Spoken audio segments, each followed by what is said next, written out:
A. Pengetahuan tentang pertahanan dan keamanan. Pertahanan dan keamanan Indonesia adalah kesemestaan daya upaya seluruh rakyat Indonesia sebagai satu sistem pertahanan dan keamanan negara dalam mempertahankan dan mengamankan negara demi kelangsungan hidup dan kehidupan bangsa dan negara Kesatuan Republik Indonesia. Pertahanan dan keamanan NKRI dilaksanakan dengan menyusun, mengarahkan, dan menggerakkan seluruh potensi nasional, termasuk kekuatan masyarakat di seluruh bidang kehidupan nasional secara terintegrasi dan terkoordinasi.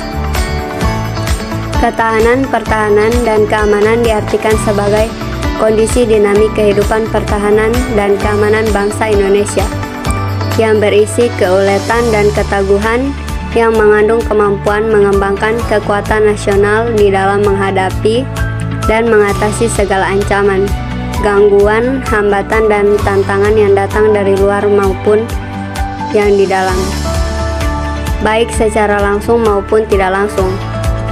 Integritas dan kelangsungan hidup bangsa dan negara NKRI berdasarkan Pancasila dan Undang-Undang Dasar 1945.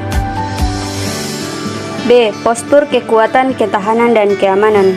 Postur kekuatan HANKAM mencakup struktur kekuatan, tingkat kemampuan, dan gelar kekuatan.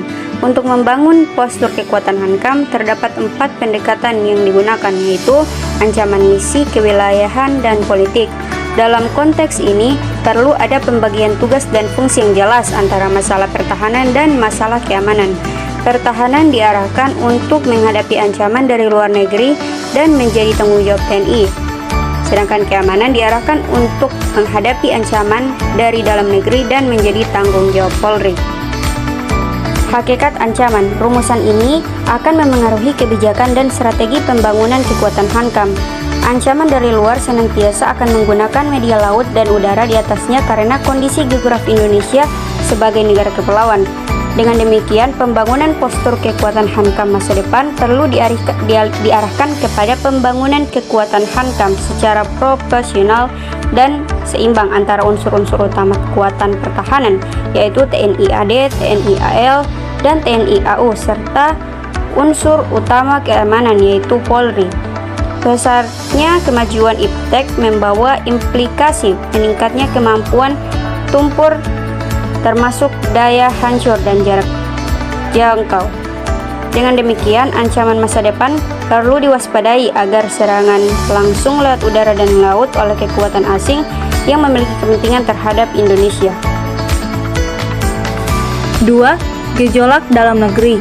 Di dalam globalisasi saat ini dan di masa mendatang, tidak menutup kemungkinan akan mengundang campur tangan asing dengan alasan menegakkan nilai-nilai HAM, demokrasi, dan penegakan lingkungan hidup kepentingan nasional mereka.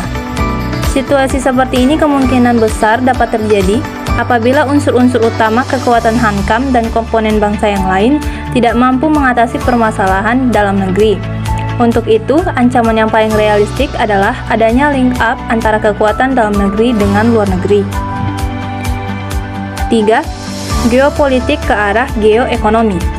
Kondisi ini mengandung implikasi semakin canggihnya upaya diplomasi guna mencapai tujuan politik dan ekonomi.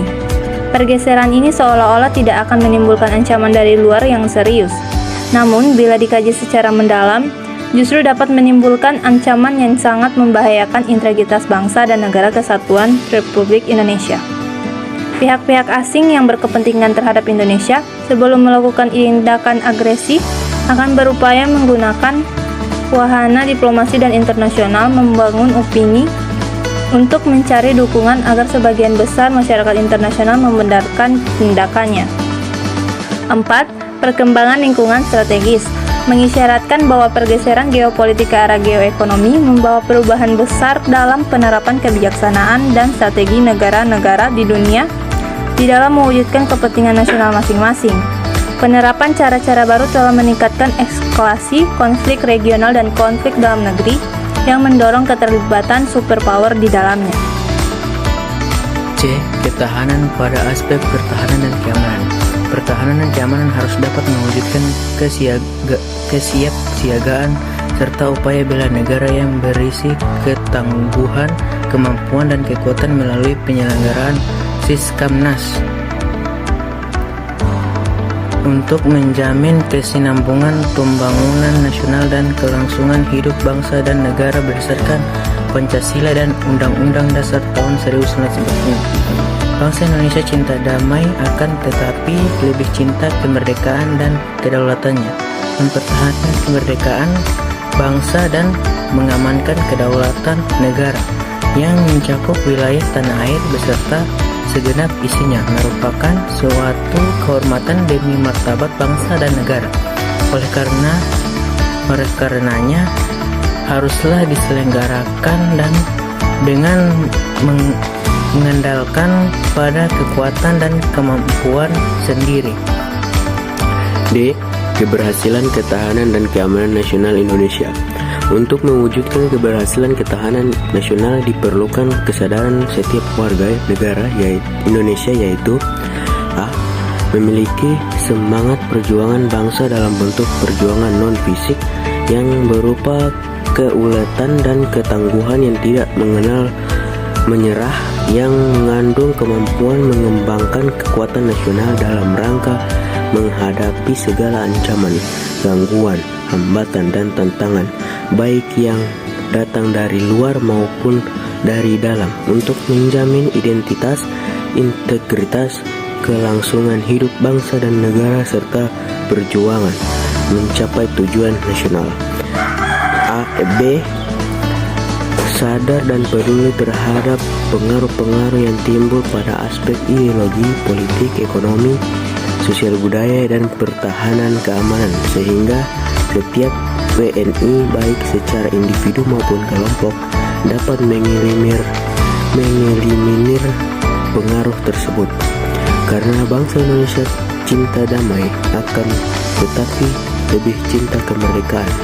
Hal tersebut tercermin akan adanya kesadaran bela negara dan cinta tanah air.